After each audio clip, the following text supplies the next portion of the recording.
আর কটা দিন পরে বিশ্ব মুমিন ঘরে আসছে খুব দামি এক মেহমান, রমাদান। ঠিক কিনা? কয়দিন আছে আর? কয়দিন? আর মাত্র 30টা দিন আমাদের হাতে নাই। আর কটা দিন পরে বিশ্ব মুমিন ঘরে আসছে খুব দামি এক মেহমান, রমাদান। আপনারা বলেন তো ভাই, আমাদের যদি ভিআইপি কোনো মেহমান আমাদের বাড়িতে আসে, দামি মেহমান আসে, তাহলে তার জন্য আমাদের প্রস্তুতি আছে না নাই? কি প্রস্তুতি নেই? উনি যত দামি আমাদের তত প্রস্তুতি বেশি। 1 নম্বর প্রস্তুতি থাকে তাকে একটা অভ্যর্থনা দিব। 2 নম্বর প্রস্তুতি থাকে আমরা তার থাকার সুন্দর ব্যবস্থা করব। 3 নম্বর আমার সাধ্যের মধ্যে সবচেয়ে ভালো খাওয়াবো। 4 নম্বরে তার যেন একটু এন্টারটেনমেন্ট হয়, বিনোদনের ব্যবস্থা করব। 5 নম্বরে অন্তত আমরা কিছু হাদিয়া তোহফা তো তারে দিব। আর 6 নম্বরে বিদায় দেওয়ার সময় একটু সুন্দর করে বিদায় দিব। প্রচেষ্টা থাকে কিনা? আমরা চিন্তা করি অভ্যর্থনা মানে কি, কখন আসবে, ট্রেনের টাইম কখন, গাড়ির থেকে নামলো কিনা, রাত যদি গভীর হয় একটা ইজি বাইক রেডি করে রাখো, অন্ততপক্ষে রাস্তার থেকে রিসিভ করে আনো, রাস্তাটা যা চিনে।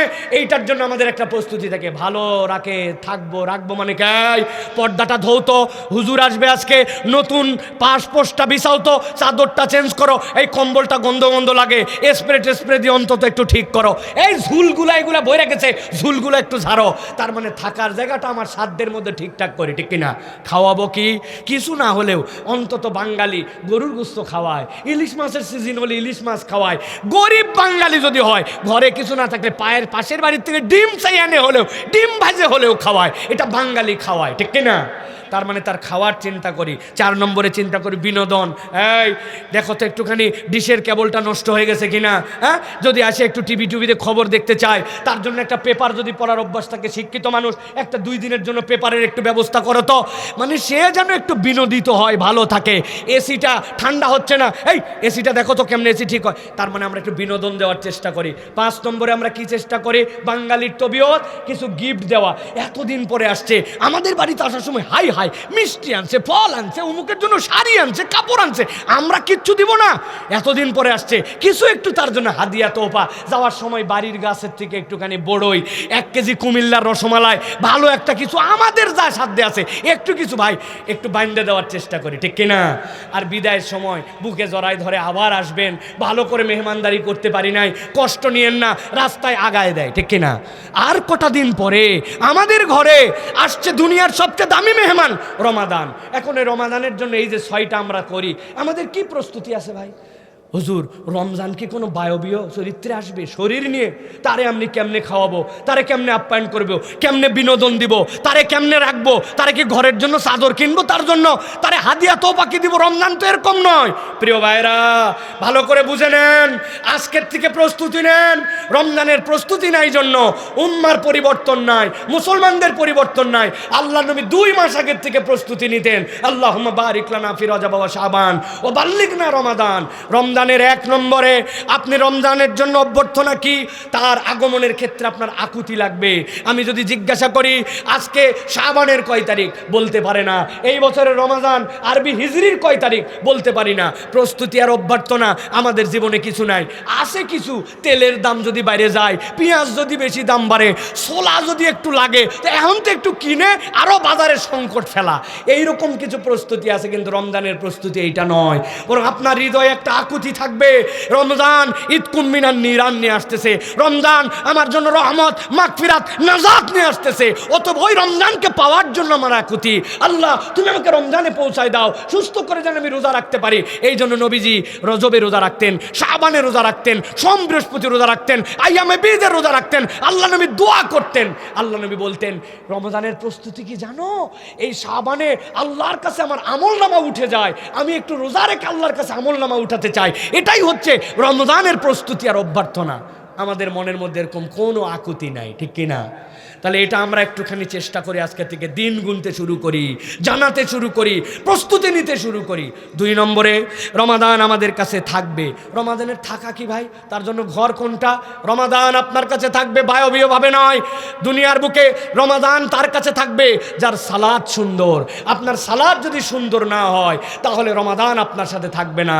আমি ওই নামাজ পড়ি যেই নামাজের রুকুর মধ্যে 3 তাসবিহ ঠিক মতো পড়ি না, সিজদার মধ্যে 3 তাসবিহ ঠিক মতো পড়ি না, আমার আমল আমল নামা এলোমেলো, নামাজের ওই যে সূরা মুখস্থ করছি একটার অর্থ আমি জানি না, আমি এখন পর্যন্ত নামাজের ভিতরে কি পড়ি এইটা আমার হৃদয়ের মধ্যে কোনো আকর্ষণ নাই। টার্গেট নিব, আমি কোরআন শিখব, কোরআন বুঝবো, কোরআনের 10টা সূরার অর্থ ঠিক করব, আমি কোরআনুল কারীম বুঝে বুঝে যেন আমি রমাদানে পড়তে পারি। যার সালাত সুন্দর, সালাত যার সুন্দর, রমাদান তার বাড়িতে থাকে, নচেত সুন্দর করে থাকে না।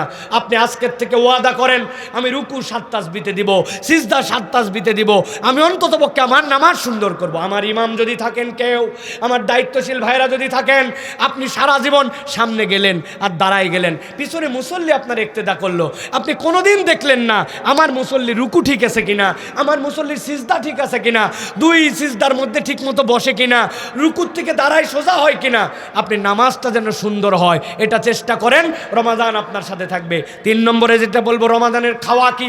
রমজানের খাওয়া হচ্ছে কোরআন। শাহরু রমাদান আল্লাযী উনজিলা ফীহিল কুরআন হুদাল লিন-নাস ওয়া বাইয়িনাতিম মিনাল হুদা ওয়াল ফুরকান। আল্লাহ রাব্বুল আলামিন রমাদানকে খাওয়া দিয়েছেন। রমাদানের খাওয়া হচ্ছে আপনার আমার জন্য কোরআন। যে কোরআন পড়তে পারে না, কোরআন শুদ্ধ তেলাওয়াত করতে পারে না, 60 বছর বয়স হয়ে গেছে, আয় রে আফসোস, মুরব্বী এখন পর্যন্ত কোরআন মনে রাখতে পারে নাই। আমরা ছোটবেলায় যে কয়টা মুখস্থ করছিলাম, আমার বাচ্চা হয়েছে, কাচ্চা হয়েছে, সম্পদ হয়েছে, ধন হয়েছে, কিন্তু 50 বছর আগে 10 সূরা 11 নম্বর সূরা হয় নাই। রমাদান ফরজ হয়েছে যে আয়াত দিয়া, ওই সূরাটা জানি না।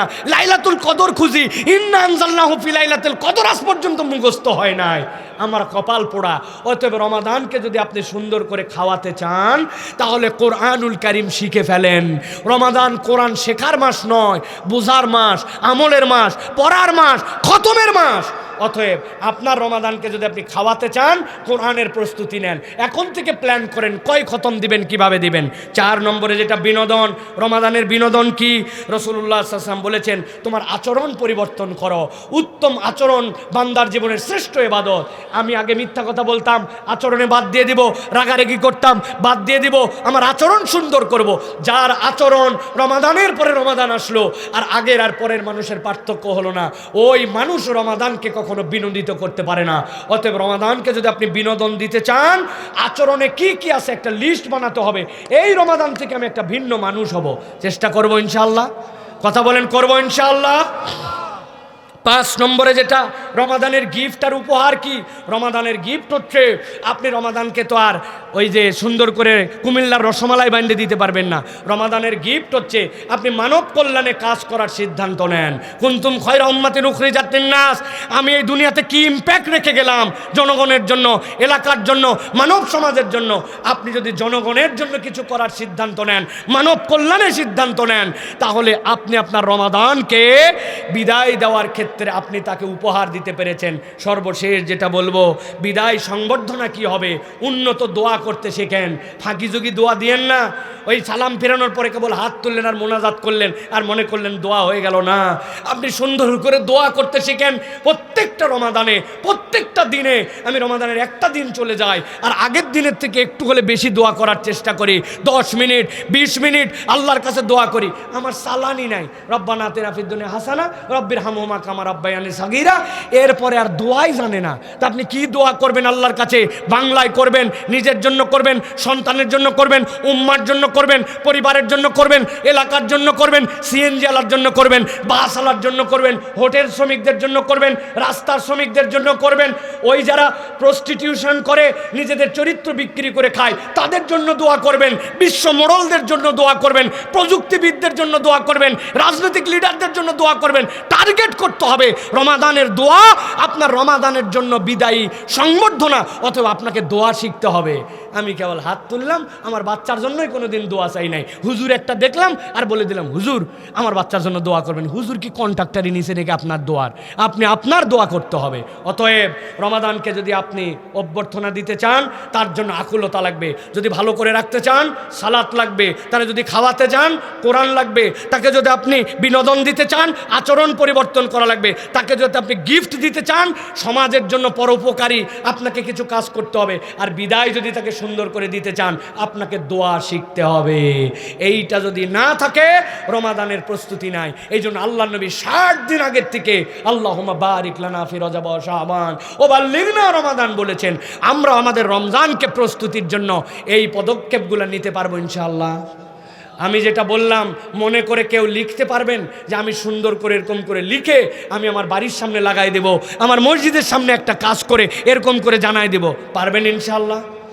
অন্ততপক্ষে জানাজানি করতে পারবো তো ইনশাআল্লাহ? আল্লাহ আমাদেরকে তৌফিক দান করেন প্রিয় ভাইয়েরা।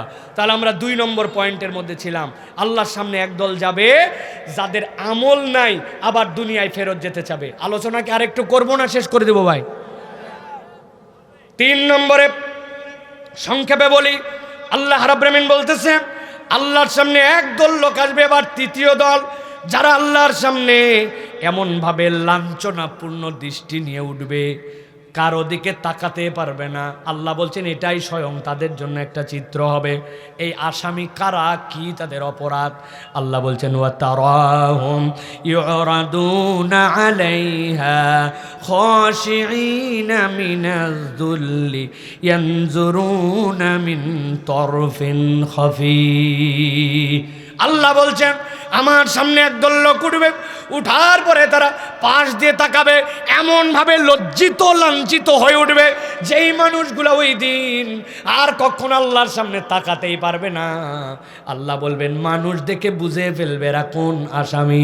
আল্লাহ কোরআনুল কারীমের মধ্যে বলছেন ওই মানুষগুলা তো তারা যাদের কাছে আল্লাহ রাব্বুল আলামিন নবীর মাধ্যম দিয়ে কোরআন পাঠিয়েছিলেন, আল্লাহর বিধান পাঠিয়েছিলেন, কিন্তু এই মানুষগুলা পাত্তা দেয়নি আল্লাহকে।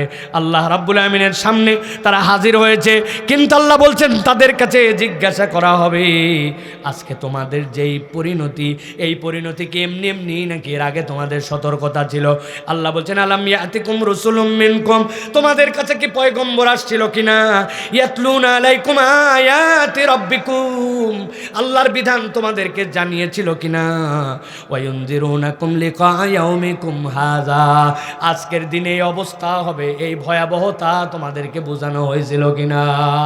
সবাই মিলে চিৎকার করে বলতে শুরু করবে ক্বালু বালা, আল্লাহ সবই হয়েছিল কিন্তু আমরা তোমার আয়াত ঠিকঠাক মতো মানি না। এই জন্য দুনিয়ার বুকে বহু পণ্ডিত আছে কোরআনকে নিজের বুঝ দিয়ে মানার চেষ্টা করে, ওই পণ্ডিতের মধ্যে যাওয়া যাবে না। আল্লাহ যা বলেছেন সামি'না ওয়া আতানা, শুনলাম আর মেনে নিলাম, এই দলের মধ্যে নিজেদেরকে রাখা লাগবে, ঠিক কি না? অনেক মানুষ আমাদের মধ্যে আছে পণ্ডিতি খাটায়, তারা বুঝাতে চায় নামাজ রোজা হজ যাকাতের ইসলাম ঠিক আছে, কিন্তু অর্থনীতির ইসলাম এই সমাজের জন্য পারফেক্ট নয়। তারা বলে পেনাল কোড আর এখন চলে না, চোর ডাকাতের বিচার আর চলে না, শরীয়ত দিয়ে বাংলাদেশ চলতে পারে না। ও নিজেকে মুসলমান দাবি করে, আবার দ্বীন ইসলামের কথাও বলে, আল্লাহ রসুলের কথাও বলে, কিন্তু শরীয়ত দিয়ে ইসলাম চলে, ইসলাম যেটাও বলছে এটা বিশ্বাস করে না। এরকম 2 নম্বর মুসলমান আছে না নাই? আল্লাহ বলছেন খবরদার, এরা যদি যায় ওই দিন আল্লাহ রাব্বুল আলামিনের সামনে লজ্জিত হয়ে উঠবে। আমরা আল্লাহর সামনে লজ্জিত হয়ে উঠতে চাই না। 4 নম্বরে আল্লাহ বলতেছেন, নবী বলে দেন, একদল লোক দুনিয়ার বুকে দেখতে যেমনই হোক ওদের চেহারাগুলো অন্ধকার হয়ে যাবে। নাউজুবিল্লাহ বলেন। চেহারা অন্ধকার মানে বুঝেন ভাই, এই দুনিয়ায় অনেক কালো মানুষ আছে, অনেক সাদা মানুষ আছে, আছে না নাই? কিন্তু এরকম অনেক মানুষ আছে লোকটা কালো হলে হবে কি, ওই লোকটার চেহারার মধ্যে জান্নাতের নূর আছে, ঠিক নেই? হযরতে বেলাল রাদিয়াল্লাহু তাআলা আনহু সাদা মানুষ না কালো মানুষ? হযরতে লোকমান হাকিম সাদা মানুষ না কালো মানুষ? হযরতে মুসা আলাইহিস সালাম সাদা মানুষ না কালো মানুষ? এই মানুষগুলা ছিলেন যদিও দুনিয়ার চেহারায় চামড়ার দিক দিয়ে কালো, কিন্তু ইনাদের এমন আলো ছিল, কোরআনের যত আলোচনা মুসা আলাইহিস সালাম, ঈসা আলাইহিস সালাম, লোকমান আলাইহিস সালামের সমান এত আলোচনা অন্য কারো নাই, ঠিক কি না? নবীজি আল্লাহ রাব্বুল আলামিন জান্নাত দেখালেন, আসার পরে বললেন আমি যখন জান্নাতের ডেমনস্ট্রেশন দেখতেছিলাম, জান্নাতের ভিতরে পায়ের শব্দ শুনলাম, আমার শব্দ শুনে মনে হয়েছে বেলাল যখন হাঁটেন এরকম করে হাঁটেন। বেলালের কাছে এসে জিজ্ঞাসা করেছেন কি আমল তোমার? বলে ইয়া রাসূলুল্লাহ আপনি যা বলেন তার বাইরে তো কিছুই করি না। নবীজি বললেন না, আমি তো তোমার খরমের শব্দ শুনেছি। নবীজির কাছে বলেন ইয়া রাসূলুল্লাহ আমার মনের আনন্দে যখনই ওযু করি তখনই আমি 2 রাকাত সালাত আদায় করি, হয়তো বা এটা আল্লাহ পছন্দ করেন। নবী বললেন হ্যাঁ এতই পছন্দ করেন। সাইয়েদিনা বেলাল হায়াতে দুনিয়ায় থাকতে জান্নাতে সে চলাফেরা করবে, আল্লাহর নবী তাকে শব্দ শুনাইছে। মুবিন।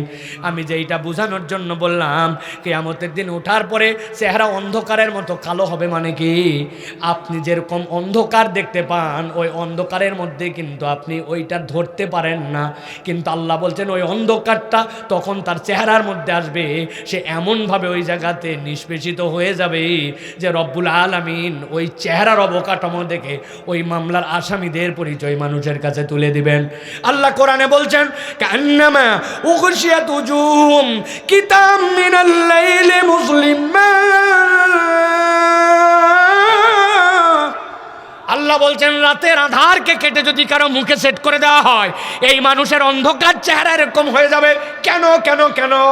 ওই মানুষটা তো হোয়াইট কালারের হতে পারে, ওই মানুষটার চামড়া তো দুনিয়ার বুকে অ্যাংলো বলতে পারে কেউ, কিন্তু ওই দিন অন্ধকার তার কেন হবে? মুহাদ্দিসিনে কেরাম মুফাসসিরিনে কেরাম বলতেছেন এইটার সবচেয়ে ভয়ঙ্কর যেই মানুষেরা দুনিয়ার বুকে বুঝে না বুঝে শিরিক করে আসবে ওই মানুষদের বাঁচার উপায় থাকবে না। ওই মানুষ নিজে মুসলিম দাবি করে কিন্তু এমন কথা এমন কাজ করে ফেলছে ওই মানুষের ঈমান থেকে বের হয়ে গেছে, ওই মানুষ জানেই না। এরকম কতকগুলা কাজ আর আচরণ আমাদের মধ্যেও আছে কিন্তু আমরা জানি না। আপনি লেপ শুকাতে দিছেন, আপনার বাড়ির ওই দিন একটুখানি মিলের মধ্যে দিয়ে আপনি ভাঙাবেন, হয়তোবা দেখা যাচ্ছে মরিচ, হয়তোবা আপনি ওই দিন একটুখানি শুকাতে দিছেন আপনার ধান চাল। আল্লাহর কি কাজ? ওই দিনই বৃষ্টি আসছে আকাশ ভার হয়ে। কুমিল্লার লোক রাগ করে বলে আল্লাহ তো আর কোনো দিন খুঁজে পেল না, খালি আমি যেই দিন শুকাতে দেই আল্লাহর ওই দিনই বৃষ্টি দেওয়া লাগে। আছে না ভাই? আল্লাহ কোনো লোক খুঁজে পায় না, আমার বাচ্চারই খালি আল্লাহর অসুখ দেওয়া লাগে। এরকম কথাবার্তা আমাদের অনেক লোকজন বলে, কে বলে না? আপনি এই কথা যদি বলেন আপনি যে একটা শিরিক করে ফেলছেন আপনি বুঝেনি নাই। আল্লাহ বলছেন কিতাম মুসলিমা, ওই দিন যাওয়ার পরে কিন্তু অন্ধকার হয়ে যাবে। অতএব শিরিক বুঝতে হবে। বাচ্চার অসুখ অমুক তমুক, অমুক পীরের কাছে দৌড় মারে তুমুক জায়গায় মাজারে চলে যায়, হাতের মধ্যে এতগুলা গলার মধ্যে এতগুলা ঝুলায় দেয়। এরকম লোক এলাকায় আছে না না? কয় কত চেষ্টা করলে এখনো ভিসা হয় না, চলে যা শাহজালালের মাজারে চলে যায়, মান্যত দিয়ে দেখ কেমনে কারেন্টের মতো সৌদি আরবের ভিসা পাইয়া যায়। আছে না না ভাই? উনি আল্লাহর ওলি ছিলেন, এটা অস্বীকার করার কিছু নাই, কিন্তু সিলেট থেকে ভোটের কাজ শুরু করলেই ওই লোকে জিতে যাবে এটা শয়তান আপনাদের মধ্যে ঢুকায় দিছে। অতএব অনেক লোকজন আছে এই জন্য মনে করে যা হয় হোক, আল্লাহর ওলির ব্যাপারে আমাদের কোনো গাফলতি নাই, তার আল্লাহর প্রিয় পাত্র। কিন্তু ওই পীর মাজার, ওই ময়দান, ওই পুণ্যভূমি সেখান থেকেই প্রচার শুরু করলে আপনার বিরাট উপকার হবে। ইসলামী শরীয়তে এরকম কোনো ভিত্তি নাই, ঠিক না? বরং মানুষের ঈমান বাঁচানোর জন্য এখান থেকে আপনাকে প্রয়োজনে দূরে থাকার চেষ্টা করতে হবে, ঠিক না? এর দ্বারা আবার বুঝাই না অলি বিদ্বেষী আউলিয়া বিদ্বেষী। আউলিয়া বিদ্বেষী আমরা নয়, আউলিয়ার সম্মান যেটা দিয়ে হয় সেইটা আমরা করি। ওই আউলিয়ারা তাওহীদ শিখাতে আসছেন, শিরিক মুক্ত করতে আসছেন, গৌর গোবিন্দর বিপক্ষে জিহাদ করে এই পুণ্যভূমিতে ইসলামের হক প্রচার করতে আসছেন, ঠিক না? এখন তার মাজার থেকে তার জায়গা থেকে যদি বেহক কাজ হয় ওটার বিপক্ষে বলা মানে আউলিয়ার বিরোধিতা করা নয়, বরং তার পক্ষে থাকা, ঠিক না? আপনাকে বোঝার চেষ্টা করতে হবে এই জন্য প্রিয় ভাইরা। তাছাড়া ওই দিন যাওয়ার পরে চেহারা অন্ধকার হয়ে যাবে, এটা 4 নম্বরে। 5 নম্বরে আল্লাহ বলছেন কিয়ামতের দিনে একদল লোক আর উঠতেই পারবে না, হাঁটু গেড়ে বসে যাবে, বসছে না বসছে, আর কোনোভাবে সে দাঁড়াতে পারবে না। এই মামলার আসামি কারা? আল্লাহ বলছেন নবী জানায় দেন ওয়াতারা কুল্লা উম্মাতিন জাসিয়া কুল্লু উম্মাতিন তুদআ ইলা কিতাবিহাল ইয়াউম তুজজাউনা মা কুনতুম তা'মালুন। আল্লাহ বলছেন আপনি দেখতে পাবেন একদল উম্মত হাঁটু গেড়ে বসে গেছে, ওদেরকে খেদালেও তারা উঠতে পারে না। কুল্লু উম্মাতিন তুদআ ইলা কিতাবিহাল ইয়াউম, ওই দিন তাদের কিতাব সহ তাদেরকে ডাক দেওয়া হবে, কিতাব নিয়ে আসো, কি কাজ করে আসছো সেইটা তোমাদের সামনে রেডি। তুজজাউনা মা কুনতুম তা'মালুন, দুনিয়ায় যা করছে সবগুলার যাজা তার সামনে চলে আসবে। আল্লাহ সাথে সাথে বলবেন হাযা কিতাবুনা ইয়ানতিকু আলাইকুম বিল হক ইন্না কুন্না নাস্তানসিখু মা কুনতুম তা'মালুন। অস্বীকার করার উপায় থাকবে না। এই কিতাবের মধ্যে সব কিছু আল্লাহ বলতেছেন লিখে লিখে সংরক্ষণ করা হয়েছে। তুমি দুনিয়ায় যা করেছো সবগুলা তার সামনে হাজির। আল্লাহ বলছেন তারা আর উঠতে পারবে না, দাঁড়াতে পারবে না, তাদের আমল নামা তারা পেয়ে যাবে। কারা এ আসামি? দুনিয়ার বুকে আসামি তারা যারা চিন্তা করছিল দুনিয়ায় কিছু সময় আনন্দ ফুর্তি করতে হয়, কিছু সময় আল্লাহ মানলেও চলে, কিছু সময় না মানলেও চলে, খেয়াল খুশি মতো জীবন চালাইছিল। আল্লাহ বলছেন ওই দিন খেয়াল খুশির প্রত্যেকটা বর্ণনা আল্লাহর সামনে পেয়ে যাবে। অনেক তরুণ যুবক আছে, মাহফিলে বাস্তবায়নেও আছে, আবার কান দিয়ে গানও শোনে, মাহফিলের সাথেও জড়িত আছে, আবার এলাকার কোনো কনসার্ট হলে সেটাও মিস করে না। আসেনি ভাই? রমজানের মধ্যে রোজা রাখে, ঈদের দিন টেন্ট বানায়, বানানোর পরে ডেক বক্স নিয়ে যায়, যাওয়ার পরে সেখানে গান বাজনা করে লাফালাফি করে, আছে না নাই? অন্য সময় ভালো থাকে, কিন্তু ওই 2-3 দিন একটুখানি হালকা পানি খায়, আবার বিড়ির মধ্যে কি জানি কুসকুস করে কাটে, ভরায় দিয়ে 2-1টা করে টান মারে, শরীরের মধ্যে জোশ আনে, এরকম কিছু কিছু জিনিস খায়, আছে না নাই? ও জানে স্পিড নামে, তারপরে বিভিন্ন ধরনের এনার্জি যেইগুলা আনডেডিকেটেড, যেইগুলা কোনো রকম বিএসটিআই অনুমোদিত নয়, ওর মধ্যে খারাপ কিছু মিশাই দেওয়া আছে, ওইটা যে হারাম জানে, জানার পরে ওইটা খায়। আল্লাহ বলতেছেন নিজের খেয়াল খুশি মতো চলে, আবার দুনিয়ার বুকে আল্লাহকেও মানে। আল্লাহ বলছেন ওই দিন যাওয়ার পরে দেখবে হাযা কিতাবুনা ইয়ানতিকু আলাইকুম বিল হক, তার সামনে হাজির হয়ে গেছে কিতাব। আল্লাহ বলছেন কিছু বাদ রাখা হয় নাই, মা কুনতুম তা'মালুন, যা কিছু করছিল সবগুলা তার সামনে হাজির। দেখা মাত্র ঘাবড়ায় যে হাঁটু গেড়ে বসে পড়বে, আর উঠতে পারবে না। নাউযুবিল্লাহ বলেন। আল্লাহ মাফ করুক। এই রোগে আমরা কম বেশি সবাই রোগগ্রস্ত, ঠিক কিনা? সবাই রোগগ্রস্ত আমরা।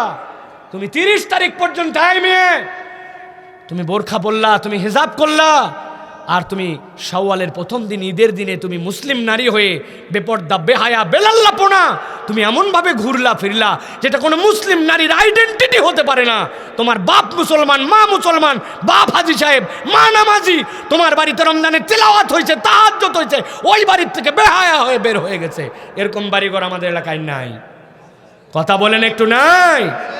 কেমনে তাহলে আপনি এটা করলেন? প্রিয় ভাইরা, আল্লাহ বলছেন সব পেয়ে যাবে, সব আমল নামায় তোমার চলে আসবে। তুমি কেমনে এরকম বেপর্দা হলা মা? কেমনে তুমি এরকম বেপর্দা হয়ে ঘুরলে বোন? তুমি না মরা বাড়িতে যাওয়ার সময় পর্দা করে যাও, শ্বশুর বাড়িতে বাপের বাড়িতে যাওয়ার সময় আর কোনো বিয়ের দাওয়াত পাইলে তোমার মাথা ঠিক থাকে না, তুমি এমন পোশাক আশাক পরে যাওয়ার পরে ডিসপ্লে সেন্টারে সেলফি তুলে সব কয় আয় একটা সেলফি দিলে ই করে ই বলছে তুই কেড়ে চিনলাম না তো, কয় আমি এলাকা তো ভাই। উরি বাপ, এলাকা তো ভাই, 14 জনের বেশি দেখা করা যায় না, ওই এলাকা তো ভাইয়ের সাথে আছে। এরকম আছে কি নাই? কষ্ট লাগতেছে আপনাদের? আল্লাহ যেন কষ্ট একটু লাগায়। লাগবে না মানে? যদি রোগ থাকে তো আপনার মধ্যে যদি আঘাত না করে এটা, তাহলে আপনি কেমনে কি ওয়াজ শুনে চলে যাচ্ছেন? এত রাত পর্যন্ত কথা বলা হচ্ছে। পরিবর্তন হওয়া লাগবে ভাই। আপনি মুখের দাড়ি তুলতে পারলেন না এখনো, ব্যাপার কি? আপনার সমস্যা কোথায়? টাকনুর উপর আপনার জামা উঠলো না, সমস্যা কোথায়? আপনি নামাজি হলেন না, কোনো সমস্যা কথা? আপনি জুম্মার দিনে খালি ঘোরেন, এই ধান্দাবাজি কতদিন করবেন আপনি? আপনি মুসলিম পরিচয়ের দোকানদার, আপনি পাবলিককে ধোকা দেন, 2 নম্বর জিনিস বিক্রি করেন, মিথ্যা কথা বলে আপনি লাভ বেশি করেন। জীবনে দেখা হয়নি তাকে বলে তোমার মতো সেনা লোক বলে কেনা দামে দিলাম। ওরে টাউট, জীবনে দেখেনি বলছে কেনা লোক, সেনা লোক বলে কেনা দামে দিলাম। এই কথা বলে হালাল মাল হারাম বলে বিক্রি করে দিল। এরকম ব্যবসায়ী আছে না নাই? বাসে উঠেন, বাস ভর্তি সিট, উঠার পরে বলছে কই? বলছে সিট তো আছে কিন্তু ভরা, চলেন যাওয়া লাগবে। তুলছে তালে র্যান্ডম মিথ্যা কথা বলে ভাই। এইরকম মৃত্যুকের মৃত্যুক আছে না না? ওর বাড়ির ছাদ ভর্তি সিলিন্ডার, কয় নাই নাই নাই সিলিন্ডার না। আহা, ওর পাম্প ভর্তি গ্যাস, কিন্তু দেয় না, বাড়ার সম্ভাবনা আছে। এরকম করে মাল স্টক করে, নানান কিছু করে, এরকম করে আমাদের অনেক মানুষ যেন এরকম আকাম কুকাম করে। আল্লাহ বলতেছেন হাযা কিতাবুনা ইয়ানতিকু আলাইকুম বিল হক ইন্না কুন্না নাস্তানসিখু মা কুনতুম তা'লামুন। কোনটা এমনি রাখা হচ্ছে না, টু দ্য পয়েন্ট লেখে রাখা হচ্ছে, হাতে ধরায় দেওয়া হবে, ওই দিন সিলিন্ডার নিয়ে ডুবে যাবে। কথা বলেন, হারাম নিয়ে ডুবে যাবা। জমি ওইটুকু নিয়ে ডুবে যাওয়া, 4 আঙ্গুলের লোভ সামলাতে পারো না, ঠেলে চলে গেছো 1 বিঘার খাজনা খারি সব ঠিক, 4 আঙ্গুল হারাম, হালালের সাথে হারাম মিশাইছে। বলছিল 4 আঙ্গুল বাড়লো কেমনে? কয় আমি তো বাড়াই নাই, আল সোজা করছিলাম, আল সোজা করার সময় একটু যায়েই থাকে, কোদালের মাপকে আর অত মেশিনের মতো মারা যায়। আছে না? না যারা যারা আসেন একটু বুঝে আওয়াজ দিয়ে, আন্দাজি আছে আছে বলেন না, নিজের কোদালের দিকে তাকান, আপনার কোদাল এরকম বাড়ায় গেছিল কিনা। হিসাব আছে প্রিয় ভাইরা সবার, হুজুর টুজুর কেউ বাদ যাবে না, সবাই আল্লাহ রাব্বুল আমিনের কাছে ধরা খেয়ে যাবে। হুজুরের মাদ্রাসায় ঢোকার টাইম ছিল সকাল 9টা, উনি 10:30টায় এসে লিখছে 9টা, বের হওয়ার টাইমই লেখে নাই, পরের দিন এসে লিখছে আউট 5টা, কিন্তু গেছে দুপুরের সময়, বলছে একটু ধান মাড়াই করার কাজ আছে ভাই গেলাম, ছাত্র জাহান নামে যাজ্ঞা, বেতন তো এমপিও ভুক্ত, বেতন তো ঠিক আছে। এরকম প্রতিষ্ঠান আছে না? না, মাদ্রাসার ছাত্র সামনে খালি ঝোলে আর হুজুর খালি মোবাইল ঠেলে, এরকম হুজুর আছে না? নাই, বুঝেন, একটু হিসাব করেন প্রিয় ভাইরা। এই জন্য আল্লাহ রাব্বুল আলামিনের কাছে আমাদেরকে দাঁড়াতে হবে, নত জানু হয়ে। আল্লাহ যেন এই আসামিতে আমাদেরকে না ঢুকায়, বলেন আল্লাহুম্মা। সর্বশেষ পয়েন্ট, আল্লাহ বলতেছেন এক দলের কষ্ট সবচেয়ে বেশি হবে, মৃত্যুকে জবাই করে দেওয়া হবে, কিন্তু তাদের প্রাণটাকে ওষ্ঠাগত করে দেওয়া হবে।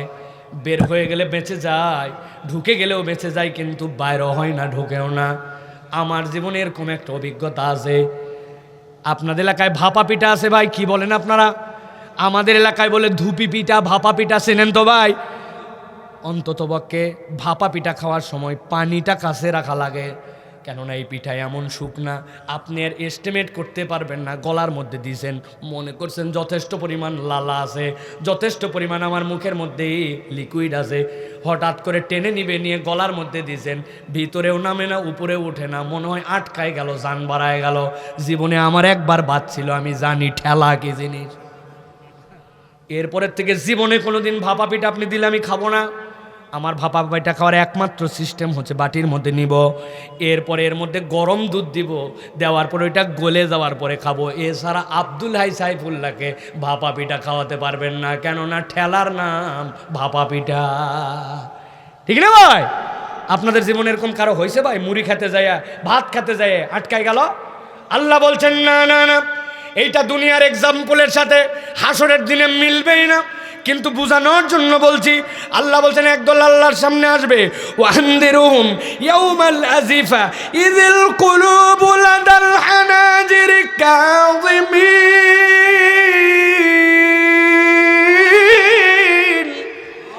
আল্লাহ বলতেছেন আল্লাহর সামনে আপনি দেখবেন ওই মানুষগুলা কি ভয়ঙ্কর অবস্থায় গেছে, তাদের প্রাণগুলা ওষ্ঠাগত। আল্লাহ রে, যদি আমাদের আজকে মৃত্যু হয়ে যেত বড়ই খুশি হতাম। আই রব্বুল আমিন, আমাদের যদি ফায়সালা হয়ে যেত বেঁচে যেতাম।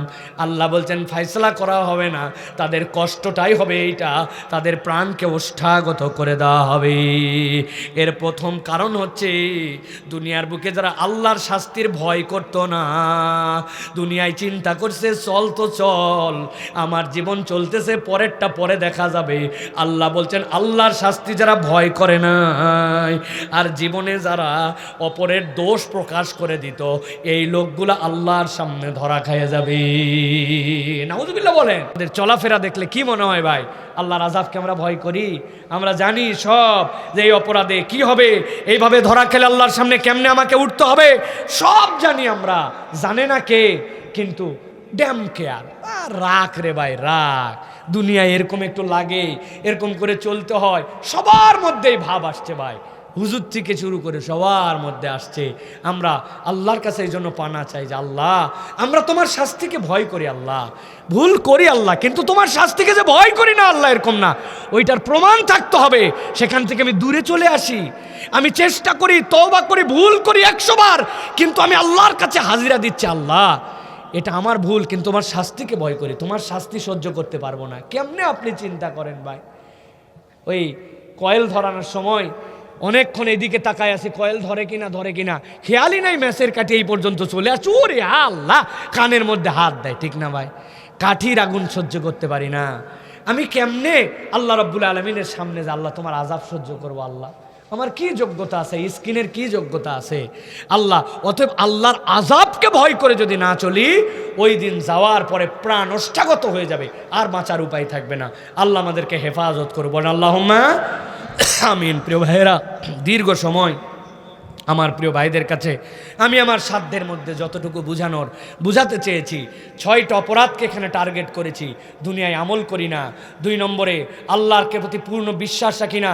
3 নম্বর শিরিককে আমি না বুঝে শিরিক করে ফেলি। 4 নম্বরে জালেম আমার কেরিয়ার, আমি আল্লাহ রাব্বুল আলামিনের জন্য জুলুমের হিসাব করি না। 5 নম্বরে আল্লাহ রাব্বুল আলামিনের রসুলের বিধিবিধান আমার কাছে এসেছিল, আমি জানতাম, কিন্তু তারপরে আমলে নেই নাই। আর শেষ বলেছি, আল্লাহর আযাবকে আমি গুনার মধ্যে ধরি না। চিন্তা করি কবরের মতো হবে পরকাল পর, আমি আমার মতো করে আপাতত সব কাটায় দেই। এইটা যদি হয় তাহলে আমাদের জন্য ভয়ঙ্কর 6টা চিত্রের মুখোমুখি হতে হবে। আল্লাহ আমাদেরকে আগে জানাইছেন এবং আমাদেরকে বাঁচানোর জন্য চেষ্টা করেছেন। আল্লাহ যেন আমাদেরকে তৌফিক দান করেন।